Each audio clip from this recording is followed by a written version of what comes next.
लोहागढ़ में ये ठेके का विवाद है और लोहागढ़ और हरिनगर में ज़्यादातर मेहनतकश और कमेरे वर्ग लोग रहते हैं, दलित समाज के लोग रहते हैं।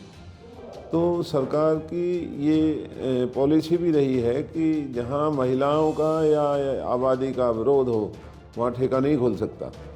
लेकिन ठेकेदारों के पैसे के दबाव में आकर के इस सरकार के मंत्री और इस सरकार के अधिकारी, पुलिस प्रशासन, जिला प्रशासन बिक चुका है और गरीबों की भावनाओं के साथ खिलवाड़ करके जबरन पुलिस को ले जा करके वहाँ ठेका खोलने का जो काम किया है ये निंदनीय है। तो वहाँ के लोगों ने इसका विरोध किया है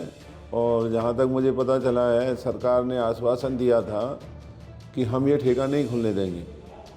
लेकिन ठेकेदारों के लेन देन के दबाव में और अपनी गरिमा के साथ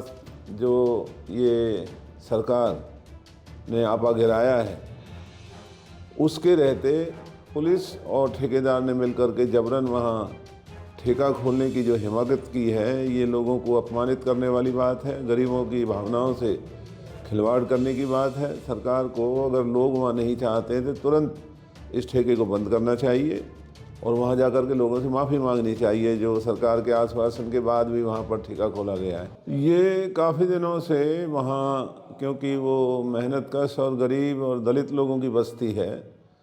और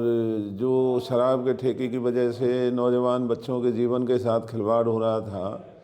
तो वहाँ के लोगों ने इसका विरोध किया है और जहाँ तक मुझे पता चला है सरकार ने आश्वासन दिया था कि हम ये ठेका नहीं खुलने देंगे, लेकिन ठेकेदारों के लेन देन के दबाव में और अपनी गरिमा के साथ जो ये सरकार ने आपा गिराया है उसके रहते पुलिस और ठेकेदार ने मिलकर के जबरन वहाँ ठेका खोलने की जो हिमाकत की है ये लोगों को अपमानित करने वाली बात है, गरीबों की भावनाओं से खिलवाड़ करने की बात है। सरकार को अगर लोग वहाँ नहीं चाहते तो तुरंत इस ठेके को बंद करना चाहिए और वहाँ जाकर के लोगों से माफ़ी मांगनी चाहिए जो सरकार के आश्वासन के बाद भी वहाँ पर ठेका खोला गया है। लोहागढ़ में ये ठेके का विवाद है और लोहागढ़ और हरिनगर में ज़्यादातर मेहनतकश और कमेरे वर्ग लोग रहते हैं, दलित समाज के लोग रहते हैं। तो सरकार की ये पॉलिसी भी रही है कि जहाँ महिलाओं का या आबादी का विरोध हो वहाँ ठेका नहीं खुल सकता और वो ठेका बंद करने का ऐलान सरकार ने, जैसा मैंने सुना है, किया भी है। लेकिन ठेकेदारों के पैसे के दबाव में आकर के इस सरकार के मंत्री और इस सरकार के अधिकारी, पुलिस प्रशासन, जिला प्रशासन बिक चुका है और गरीबों की भावनाओं के साथ खिलवाड़ करके जबरन पुलिस को ले जा करके वहाँ ठेका खोलने का जो काम किया है ये निंदनीय है। नहीं, सरकार जो महिला सशक्तिकरण की बात करती है,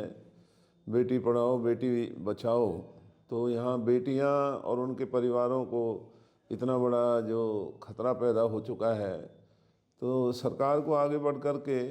और ये दोहरी नीति ना अपना करके लोगों के बचाव में, लोगों के हित में, महिलाओं के सम्मान में इस ठेके को बंद कराने का काम करना चाहिए।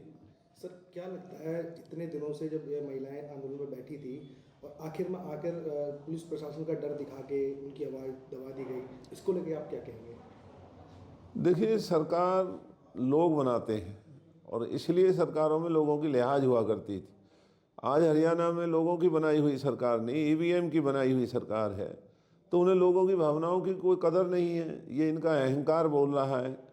और इसीलिए चारों तरफ हाहाकार मचा हुआ है। सरकारी कार्यालयों में लूट मची हुई है, पुलिस प्रशासन दोनों हाथों से इलाके को लूट रहा है, गुंडागर्दी को बढ़ावा दे रहा है,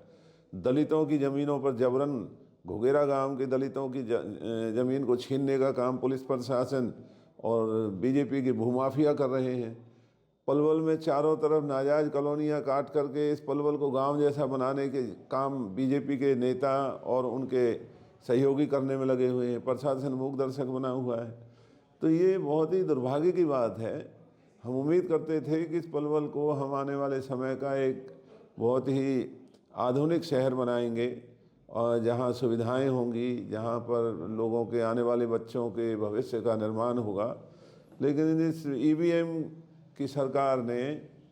पलवल के भविष्य को दांव पे लगा करके अपनी जेबों को भरने का काम चल रहा है। प्रशासन और भारतीय जनता पार्टी के नेता मिलकर के लोगों को लूट रहे हैं, तो ये दुर्भाग्यपूर्ण बात है।